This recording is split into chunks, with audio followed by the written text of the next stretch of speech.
Assalamualaikum warahmatullahi wabarakatuh.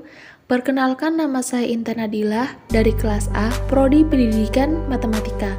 Di sini saya akan menjelaskan tentang Pancasila dalam konteks perjuangan bangsa Indonesia. Sejarah perjuangan bangsa Indonesia dalam mencapai cita-citanya berjalan berabad-abad.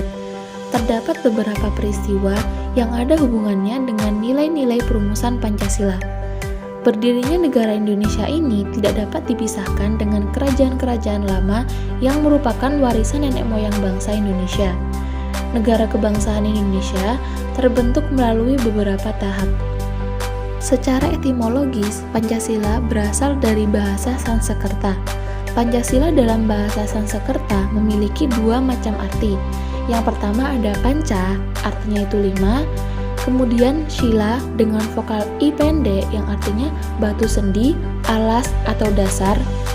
Adapun sila dengan vokal I panjang yang artinya peraturan atau tingkah laku yang baik, yang penting atau yang sesuai.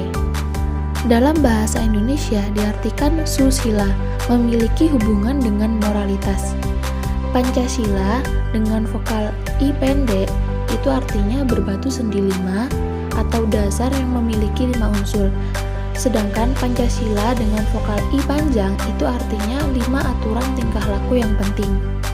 Awal mulanya Pancasila terdapat dalam kepustakaan Buddha di India, di mana di dalamnya terdapat ajaran moral dan setiap golongan berbeda kewajiban moralnya, yaitu Dasasila, Saptasila, dan Pancasila.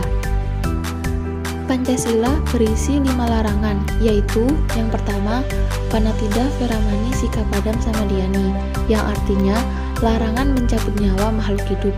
Yang kedua, Dina Dana Veramani Sikapadam Samadhyani, yang artinya larangan mengambil barang yang tidak diberikan. Yang ketiga, ada Kameshu Micacara Veramani Sikapadam Samadhyani, yang artinya larangan bagi perbuatan yang belum ada ikatan pernikahan. Yang keempat, ada Musawada Veramani Sikapadam Samadhyani, yang artinya larangan berkata dusta. Yang kelima, Sura Meraya Masja Pamada Tikana Veramani, yang artinya larangan meminum minuman keras karena dapat menghilangkan pikiran.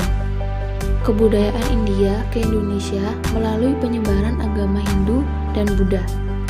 Perkataan Pancasila dalam hasanah kesusastraan nenek moyang kita pada masa kerajaan Majapahit di bawah Raja Hayam Wuruk dan Pati Gajah Mada dapat ditemukan dalam keropak negara Kertagama yang berupa syair pujian pujangga Empu Prapanca yang ditulis pada tahun 1365 yang dapat kita temui dalam Sarga 53 bait kedua yang berbunyi Yatnak Gegwani Pancasila Kertasang Skarbiseka Krama, yaitu raja menjalankan dengan setia pada Pancasila, begitu pula upacara-upacara ibadah dan penobatan.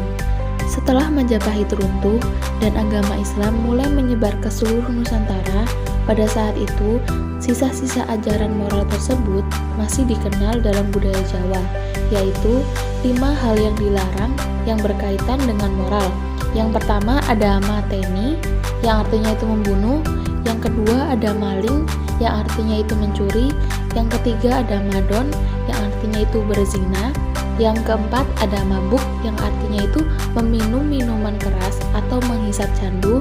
Yang kelima ada main, yang artinya itu berjudi. Semua huruf dari ajaran tersebut diawali oleh huruf M atau dalam bahasa Jawa disebut ma dari ma5, yang berupa prinsip 5 larangan.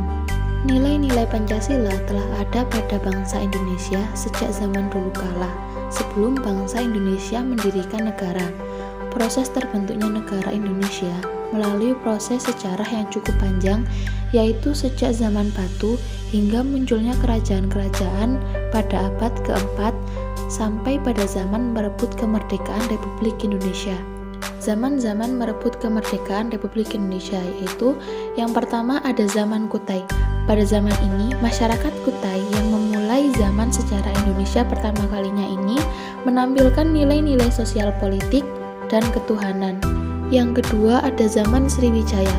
Pada zaman Sriwijaya ini, cita-cita tentang kesejahteraan bersama dalam sesuatu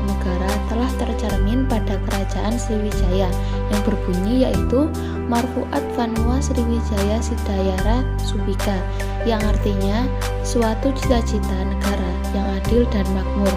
Yang ketiga ada zaman kerajaan-kerajaan sebelum kerajaan Majapahit. Pada zaman ini diterapkan antara lain untuk Kerajaan Airlangga sikap toleransi dalam beragama nilai-nilai kemanusiaan atau hubungan dagang dan kerjasama dengan Benggala, Kola, dan Kompa, serta perhatian kesejahteraan pertanian bagi rakyat dengan membangun tanggul dan waduk. Yang keempat ada zaman Kerajaan Majapahit. Pada zaman Kerajaan Majapahit ini ada Sumpah Palapa yang diucapkan oleh Gajah Mada berisi tentang cita-cita mempersatukan seluruh Nusantara. Yang kelima ada zaman penjajahan. Pada zaman penjajahan ini, setelah Majapahit runtuh, maka berkembanglah agama Islam dengan pesatnya di Indonesia. Bersamaan dengan itu, maka berkembang pula kerajaan-kerajaan Islam seperti Kerajaan Demak. Selain itu, berdatangan juga bangsa-bangsa Eropa di Nusantara. Bangsa asing yang masuk ke Indonesia pada awalnya berdagang, namun kemudian berubah menjadi praktek penjajahan. Adanya penjajahan membuat perlawanan dari rakyat Indonesia di berbagai wilayah Nusantara, namun karena tidak adanya kesatuan dan persatuan di antara mereka, maka perlawanan tersebut senantiasa sia-sia.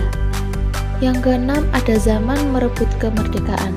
Pada zaman ini, tanggal 7 September 1944 adalah janji politik pemerintahan bala tentara Jepang kepada bangsa Indonesia bahwa kemerdekaan Indonesia akan diberikan besok pada tanggal 24 Agustus 1945 karena mereka menderita kekalahan dan tekanan dari tentara sekutu dan juga tuntutan serta desakan dari pemimpin bangsa Indonesia. Lalu pada tanggal 29 April 1945 pembentukan BPUPKI oleh Gun Swikau atau Kepala Pemerintahan Bala Tentara Jepang di Jawa yang bertugas untuk menyelidiki segala sesuatu mengenai persiapan kemerdekaan Indonesia dan beranggotakan 60 orang terdiri dari para pemuka bangsa Indonesia yang diketuai oleh Dr. Rajiman Wedjodiningrat. Pada awal mula perumusan atau penyusunan sila-sila Pancasila adalah sidang pertama BPUPKI pada tanggal 29 Mei sampai dengan 1 Juni 1945 dengan cara acara sidang mempersiapkan rancangan dasar negara Indonesia Merdeka. Pada tanggal 1 Juni 1945, Insinyur Soekarno berpidato dan mengusulkan tentang konsepsi dasar falsafah negara Indonesia Merdeka yang diberi nama dengan Pancasila. Urutannya sebagai berikut. Yang pertama ada kebangsaan Indonesia, yang kedua ada perikemanusiaan atau internasionalisme, yang ketiga ada mufakat demokrasi, dan yang keempat ada ketuhanan yang Maha Esa.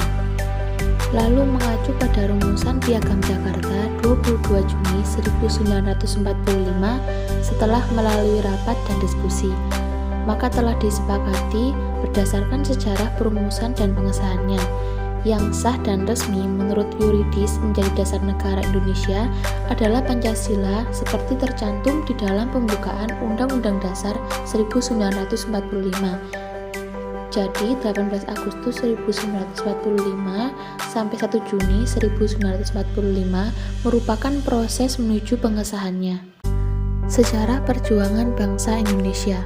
Pancasila yang disahkan oleh PPKI pada tanggal 18 Agustus 1945 merupakan dasar filsafat negara Republik Indonesia. Menurut Muhammad Yamin, bahwa berdirinya negara kebangsaan Indonesia tidak dapat dipisahkan dengan kerajaan-kerajaan yang ada, seperti Kerajaan Kutai, Sriwijaya, Majapahit, sampai datangnya bangsa-bangsa lain ke Indonesia untuk menjajah dan menguasai beratus-ratus tahun lamanya. Kerajaan Kutai memberikan andil terhadap nilai-nilai Pancasila seperti nilai-nilai sosial politik dalam bentuk kerajaan dan nilai ketuhanan dalam bentuk kenduri, sedekah pada Brahmana. Kerajaan Sriwijaya merupakan kerajaan maritim yang mengandalkan kekuatan laut, juga mengembangkan bidang pendidikan. Terbukti Sriwijaya memiliki semacam universitas agama Buddha yang sangat terkenal di Asia.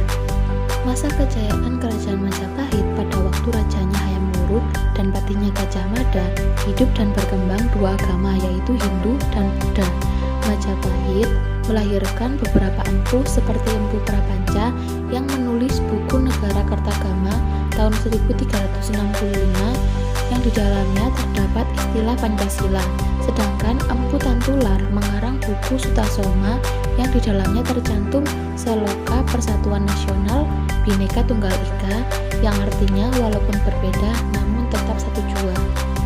Pada tahun 1331, Mahapati Gajah Mada mengucapkan Sumpah Palapa yang berisi cita-cita mempersatukan seluruh Nusantara Raya.